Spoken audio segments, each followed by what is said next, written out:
the field is set. The most beautiful sports cars you can see anywhere in the world, and this famed event and this prestige that goes with it. The 58th running of the Rolex 24 at Daytona on a beautiful and appropriate Florida day in January. Let's go and get this 24-hour classic started with the track record holder taking the green first. That's Oliver Jarvis leading the way from Juan Pablo Montoya and Jonathan Bomarito into turn one. Of super passionate, look at Kamui Kobayashi. This is for the lead of the race on Tristan Nunez, Mazda versus Cadillac. Let's ride with the Japanese driver. Let's see what kind of ground he can gain here through the tri-oval.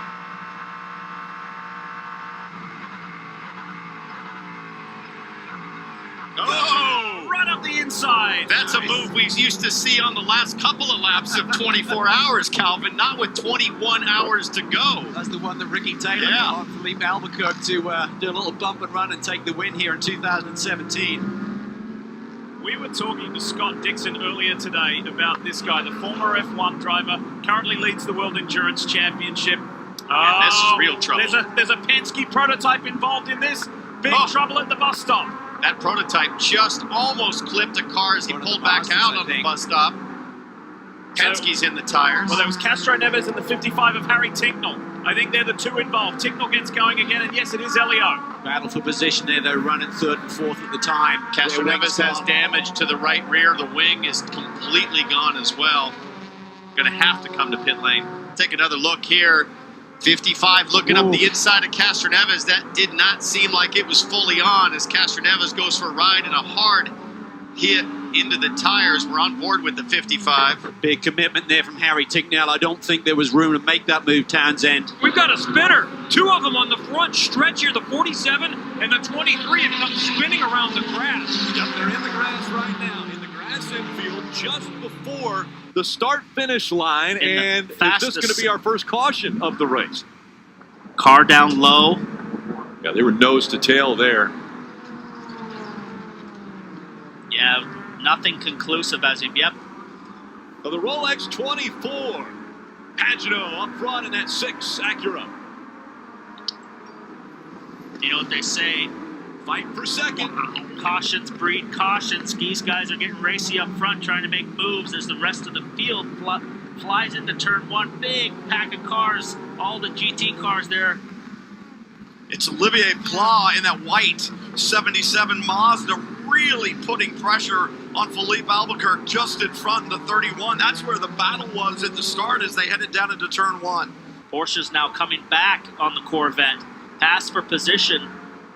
Side drafting, NASCAR style. You saw the Corvette. Here comes a prototype in the mix with nowhere to go. 3 wide into the bus stop. And we talked about the GTDs with the ABS, analog brake system, and being able to dive car in the bus stop. Into the grass. Take a look at who it was. Looks like an Audi. It's the 88. That's the Canadian. I think that's the Canadian WRT Speedstar Audi. Here's the incident. Morad got on the inside of Keating and ran into the side of him and took them both off. It sent Keating off through the grass, and Morad did a half spin through the grass. So watch this. Dove in late. Keating turns in. Big contact there. Surprised there's not more damage than that, guys. They call that in NASCAR when a guy door jams you. That's not the chrome horn. That's getting door jammed. Well, it's interesting. We've seen a couple of incidents tonight with drivers who typically... Turn 4. And the Corvette gets taken out. 2 cars around as they were getting ready to enter turn 1. That's the 3. He was running second. Oh, it's on at the front. It's always been on at the front between these two. Augusto Farfus and Earl Bamber, the BMW and the Porsche, for the lead of GT Le Mans. Talk about two of the best in the business going at it. Bamber tries to take it deep. Farfus tucks it to the inside. Does he give him a lane coming off? This is tight. Bamber now has the inside line as they hit the brakes on for turn 6. Change of lead in GT11 yet again. Beautiful stuff. Great run for Kobayashi. Will the momentum get him by? Yeah, but you got the pick of the GT car down there. Marcos is going to stay left. Kobayashi couldn't pin it by it. Wheel to wheel as they get ready to enter turn 1. Who will outbreak the other? Kobayashi around the outside. He's been spectacular. Or did he go too deep? He gets the guard of the apex and takes the position. I was beginning to wonder if he was going to be able to keep it under control. A little wiggle. And now you said, I think he's faster. Can he put some separation between himself and Barbosa? They've still got the lap traffic they'll be dealing with. Yeah, very different, and there's a different sound inside the cockpit as well. We spoke about this earlier in the show in terms of Lawrence Vanthoor. Oh, drama here, the 74 car. Is that down into the second horseshoe?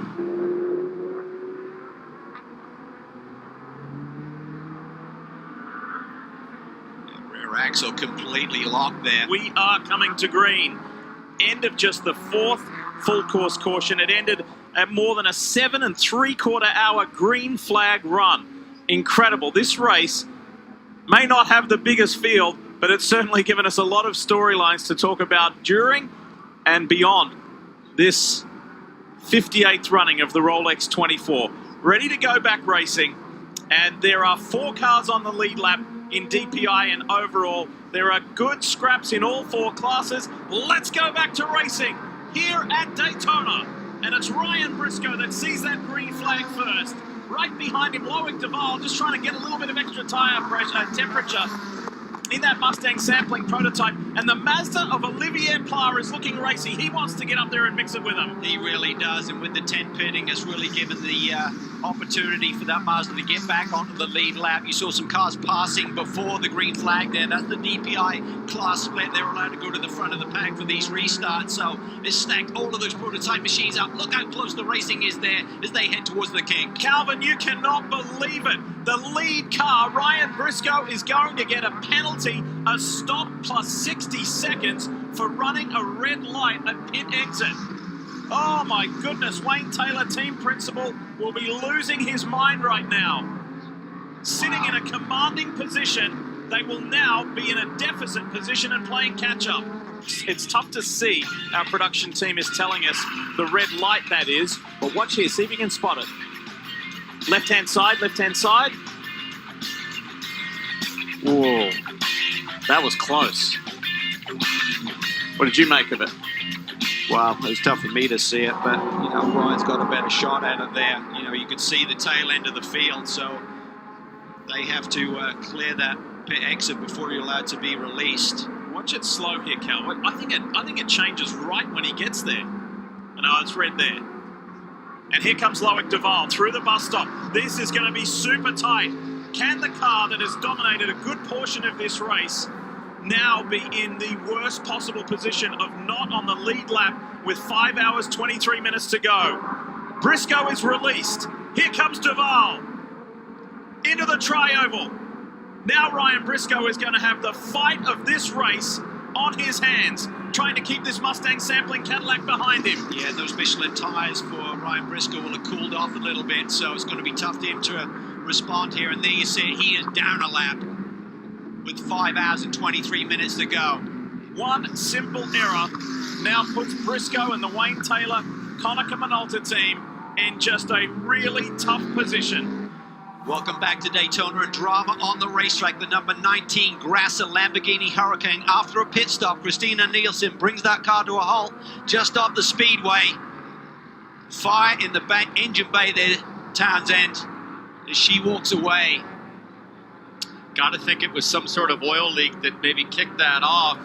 You could see the fire was trapped under the rear engine cover for a bit. As we take another look here, you can just see the flames above the number 16 digital panel kind of licking through there, and there you get a better view through that rear Lamborghini engine cover. And she wisely pulls off very quick, slams on the brakes, and once she gets out here, super smart to go find the fire extinguisher external pole. Look at that smoke inside the cockpit. Yeah. So she's going to get out here. Watch her go to the left front of the lower windshield and look for the external fire release. That's great heads up emergency work from Christina Nielsen, and that thing is just torching.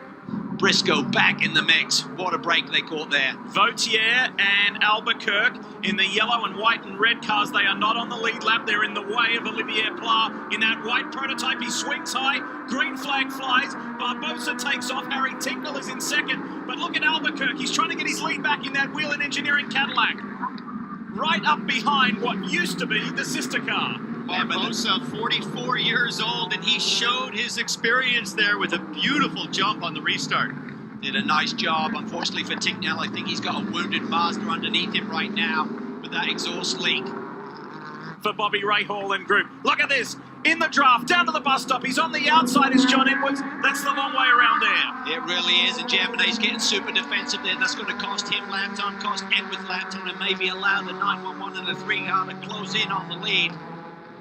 Tell us more, Marty, about the two works Porsches. Oh, the battle is so much fun, Lee, and what happens every lap, the BMW is a little bit stronger on the straightaways, but the Porsches will gain almost a second in the infield. BMW going for the lead, Lee.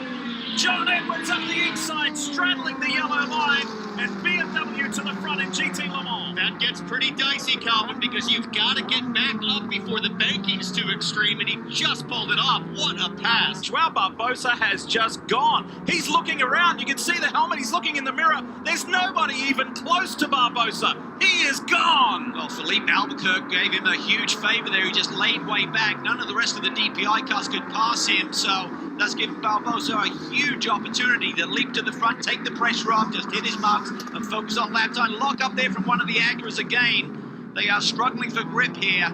If that is the 6 car that's got some kind of an issue with the ride height on that race car that developed overnight. I just love the fact that we've got 4 different manufacturers in the top 5 positions for GT Le Mans. And confirming Ryan Briscoe did beat Joao Barbosa out.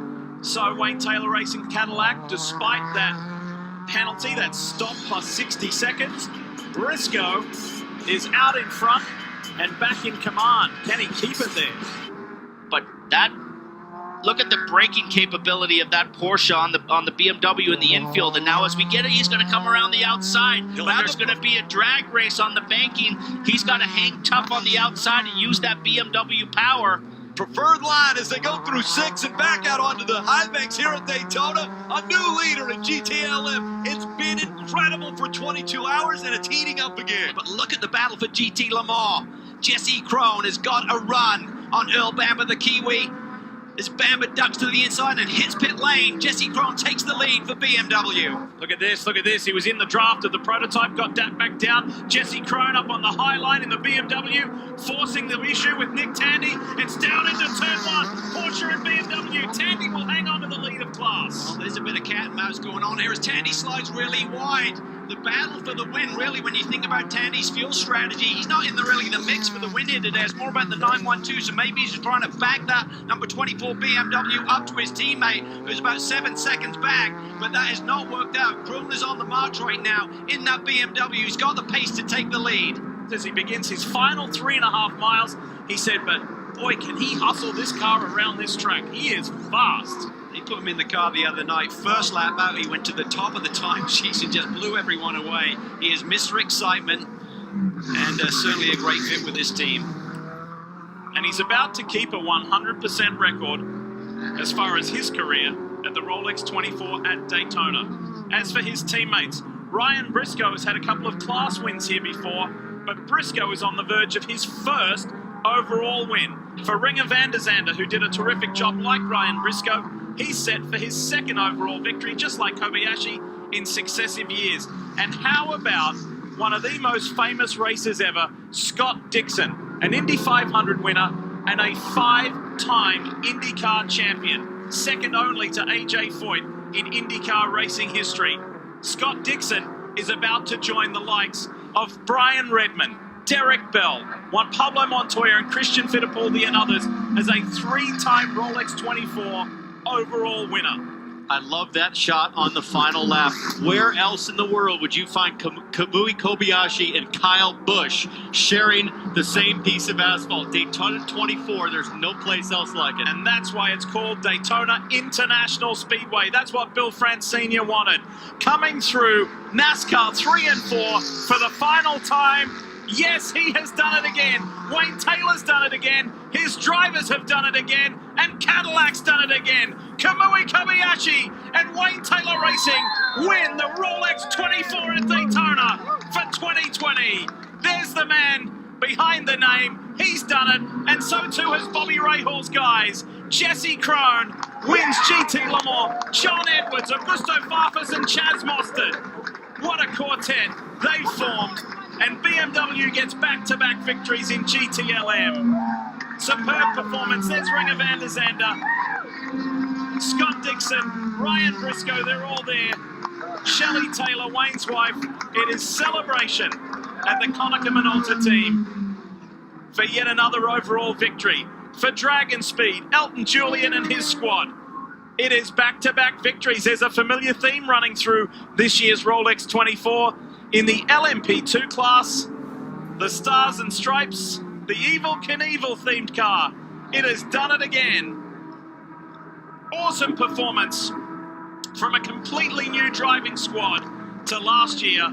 And one more class left, that is GT Daytona, and Paul Miller Racing will do it. A phenomenal performance from Madison Snow, Brian Sellers, Corey Lewis and Andrea Caldarelli brings it across the line for a Lamborghini win, and Paul Miller can finally celebrate victory at Daytona in the Rolex 24. But let's go to the overall winners with Dave Burns.